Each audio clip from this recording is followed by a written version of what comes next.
আসসালামু আলাইকুম রহমতুল্লাহি ওবরকাতুহু।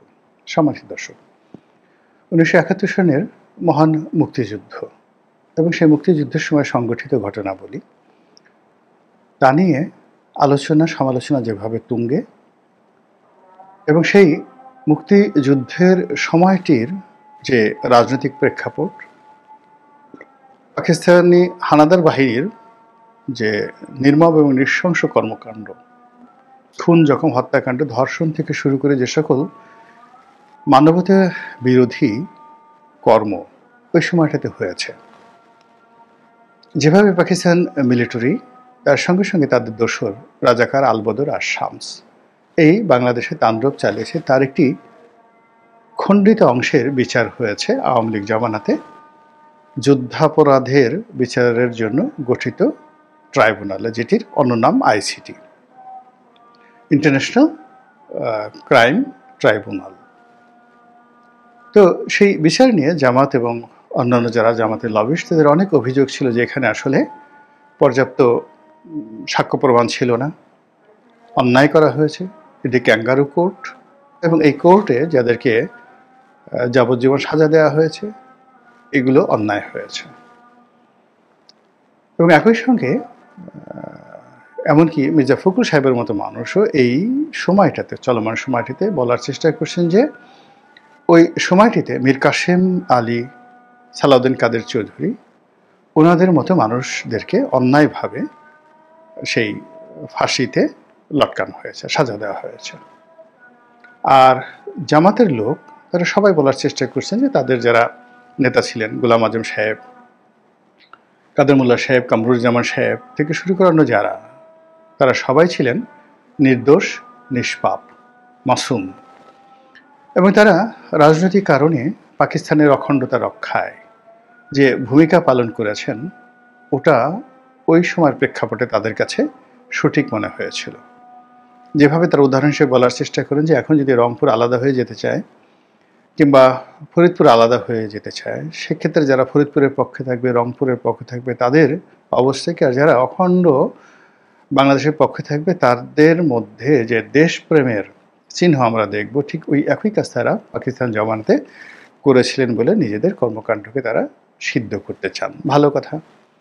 তো এইভাবে আসলে বিতর্ক চলছে। আর আওয়ামী লীগ এই পুরো বিষয়টিকে তারা জনগণের ম্যান্ডেটের উপর ছেড়ে দিয়েছে। তারা যখন 2008 সনের 9th পার্লামেন্ট নির্বাচনে প্রতিদ্বন্দ্বিতা করলো, তখন তাদের একটা এজেন্ডা ছিল যে তারা যদি ক্ষমতায় আসে তাহলে যুদ্ধাপরাধের বিচার তারা করবে। তো আমি সেই পার্লামেন্টের একজন সদস্য ছিলাম, ফলে এই যুদ্ধাপরাধীদের বিচার পার্লামেন্টের ভিতরে বাইরে, মন্ত্রণালয়, কোর্ট কাছারিতে সরকারের পক্ষ থেকে যা কিছু করা হয়েছে প্রায় সব কিছুই আমার দেখার সুযোগ হয়েছিল খুব ঘনিষ্ঠভাবে। তো বিচারের নামে যা কিছু হয়েছে, যেখানে অসামঞ্জস্যতা ছিল, আমি সাধ্যমতো টেলিভিশনে এসে সেগুলোর বিরোধিতা করেছি। সংসদ সদস্য হিসেবে লিখেছি, একাধিকবার লিখেছি। আমার চাকরি যায় যায় অবস্থা। আমার জায়গায় অন্য মানুষ হলে মানে একদম আওয়ামী লীগের লোকজন যারা আছে তারা পাড়িয়ে মারে ফেলতো, একদম রীতিমতো ডলা দিত, একদম বুলডোজার দিয়ে। কিন্তু আল্লাহ আমাকে বাঁচিয়েছেন, আমি জানি না কেন। কিন্তু ইট ডাজ নট মিন যে ৭১-এ রাজাকার ছিল না। ইট ডাজ নট মিন যে ৭১-এ আলবদর আর শামস অপকর্ম করেনি। বোঝার চেষ্টা করুন। জামাতের নেতারা এখন বলার চেষ্টা করছেন যে তারা যদি ক্ষমতায় আসেন তাহলে মেয়েদেরকে আর ঘরে তালা দিয়ে রাখতে হবে না, তালাবদ্ধ করে মেয়েদেরকে ঘরে রাখতে হবে না, তারা নিরাপদ থাকবে। অথচ রাজাকার, আলবদর, আসাম, তাদের বিরুদ্ধে অভিযোগ, খুঁজে খুঁজে খুঁজে হিন্দু, মুসলমান, সুন্দরী রমণী যারা তাদের পরিবারের সদস্যরা মুক্তিযুদ্ধে গিয়েছে, আওয়ামী লীগ করেছে, কিংবা পাকিস্তানের বিরুদ্ধে, অথবা কিচ্ছু না, একেবারে দরিদ্র, কেবলই মাত্র সুন্দরী হওয়ার কারণে তারা ওই সময় রাজাকার, আলবদর আর শামসদের লোভের, ক্রোধের এবং লালসার শিকার হয়েছে। অসংখ্য রমণীকে ধর্ষণ করা হয়েছে, উপর্যুপরি পালাক্রমে, উলঙ্গ করে, প্রকাশ্যে, দিনে দুপুরে, ঘরের মধ্যে, ঘরের বাইরে, উঠোনে। আবার সে সকল সেই উলঙ্গ মেয়েদেরকে কাঁধে করে নিয়ে যাওয়া হয়েছে, মৃত বলে তাদেরকে ফেলে দেওয়া হয়েছে, সে সকল ছবি আপনারা দেখতে পাবেন। একই দৃশ্য ভিয়েতনাম যুদ্ধের সময় হয়েছিল। সেই খবরগুলো, ছবিগুলো আন্তর্জাতিক গণমাধ্যমে যেভাবে পোর্ট্রেট তৈরি করেছে বাংলাদেশের, ওটা ওইভাবে পোর্ট্রেট তৈরি করেনি, কিন্তু ওর সে জঘন্য ঘটনা ঘটেছে। মেয়েদেরকে, মা মেয়ে একসাথে ধরে নিয়ে পাকিস্তান হানাদারদের হাতে তুলে দেওয়া হয়েছে।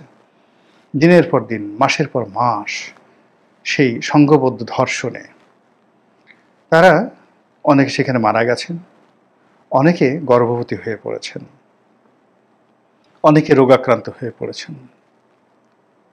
এই ঘটনা বাংলাদেশে একটা দুটো নয়, হাজার হাজার নয়, লক্ষাধিক ঘটনা। বলা হয় 2 লক্ষ মা বোন এভাবে ইজ্জত হারিয়েছেন। তো সেই ঘটনার কি বিচার হবে না? সেই ঘটনার বিচার কি চলমান থাকবে? আপনি কেবলমাত্র বলবেন যে আমি ক্ষমা চাচ্ছি, আমার ভুল হয়ে গেছে, আমি আর এমন কাজ করব না, তাতে জনগণ ক্ষমা করে দেবে? হবে না। এগুলোর বিচার চলমান, এই বিচার চলবে, বহু বছর ধরে চলবে। এই কথাই এখন এই 24-এর গণ অভ্যুত্থানের পর অল্প সংখ্যক লোক হলেও এই কথাগুলো বুক চিতিয়ে বলছে যে জামাতের আবার নতুন করে বিচার শুরু হতে হবে, এবং এই আইসিটি, এই কোর্টই বিচার হবে। সাংবাদিক নুরুল কবির, মুক্তিযোদ্ধা ফজলুর রহমান, আরও অনেক প্রথিতযশা যারা বাংলাদেশের বুদ্ধিজীবী, রাজনীতিবিদ, তারা সবাই কিন্তু এই দাবি তুলছেন।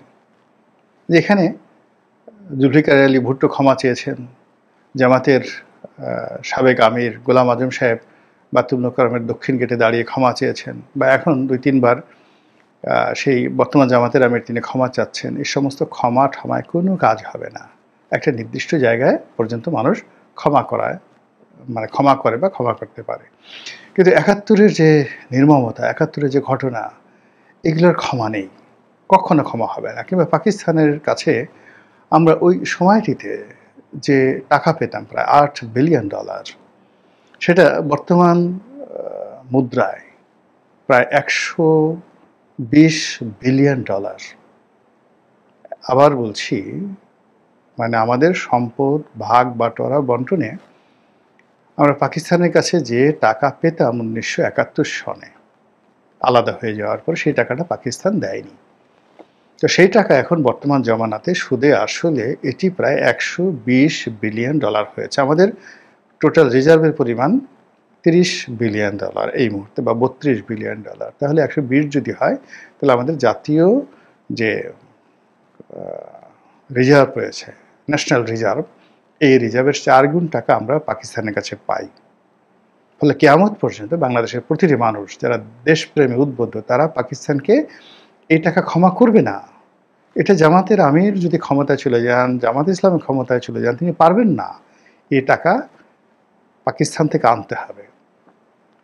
এখানে যে প্রায় 30-35 লাখ বিহারি আছেন, যারা আমাদের জীবনকে তছনছ করে ছেড়েছিল 1971 সনে, স্বাধীনতা বিরোধী, এই বিহারিদেরকে ফেরত নিতে হবে, তাদেরকে পাকিস্তানে ফেরত পাঠাতে হবে। এই জিনিসগুলো মীমাংসা করতে হবে, এর কোনো বাইরে কোনো কথা নেই। আর এর বাইরে শুধু একমাত্র কথা আছে, আবার পাকিস্তান জোর করে বাংলাদেশে তারা সামরিক বাহিনী পাঠিয়ে আবার দখল করে নিতে পারে। এছাড়া কিয়ামত পর্যন্ত আমাদের এই দাবিগুলো নিষ্পত্তি হবে না। আর আমাদের ওই যে জুলুমগুলো, অত্যাচারগুলো, এখনও দেখুন, যারা মুক্তিযুদ্ধ করেছেন, স্বাধীনতার পক্ষে শক্তি ছিলেন, যারা প্রাণ ভয়ে বাংলাদেশ থেকে পালিয়ে 9টি মাস, 10টি মাস, 1টি বছর ভারতের বিভিন্ন আশ্রয় ক্যাম্পে মানবেতর জীবনযাপন করেছেন, এবং যাত্রাপথে লক্ষ লক্ষ মানুষ রোগাক্রান্ত হয়েছেন, অনেকের শিশু সন্তান মারা গেছে, অনেকের স্ত্রী মারা গেছেন, অনেকের পিতামাতা মারা গেছেন শুধুমাত্র পালিয়ে ভারতে যাওয়ার সময়। তারা সেই দুঃসহ স্মৃতি, যদি বলা হয় তারা ভারতে পালিয়ে গেছে, তারা ভারতে আনন্দ করার জন্য পালায় নেই। তারা পাকিস্তানি বাহিনীর অত্যাচারে, পাকিস্তানি বাহিনীর ভয়ে, রাজাকার আলবদর আর শামসদের ভয়ে বাংলাদেশে পালিয়ে গেছে।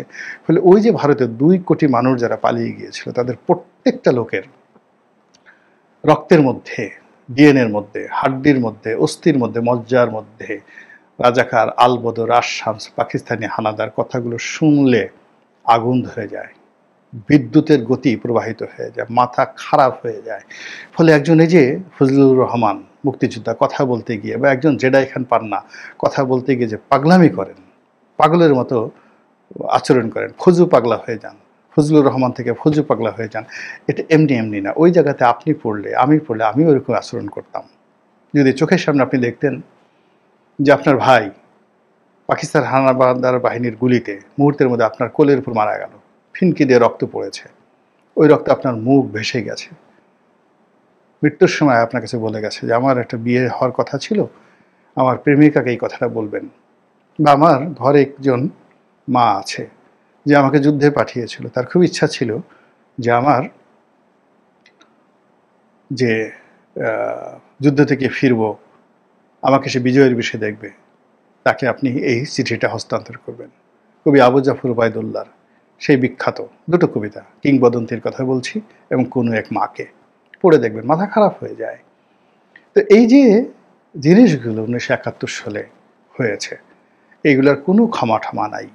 আমি নিজেও এই সাংবাদিক নুরুল কবির বা ফজলুর রহমান সাহেবদের মতো কণ্ঠে কণ্ঠ মিলিয়ে চলছি, যে বলছি যে ঠিক আছে, জামাত রাজনীতি করুক, জামাতের নতুন প্রজন্ম রাজনীতি করুক, কিন্তু জামাতের যে অন্যায়গুলো হয়েছে তার প্রত্যেকটার বিচার হতে হবে, এমনকি মরণোত্তর বিচার হতে হবে। একইভাবে 2024 সনে যে সকল আওয়ামী লীগের নেতা কর্মী দোসর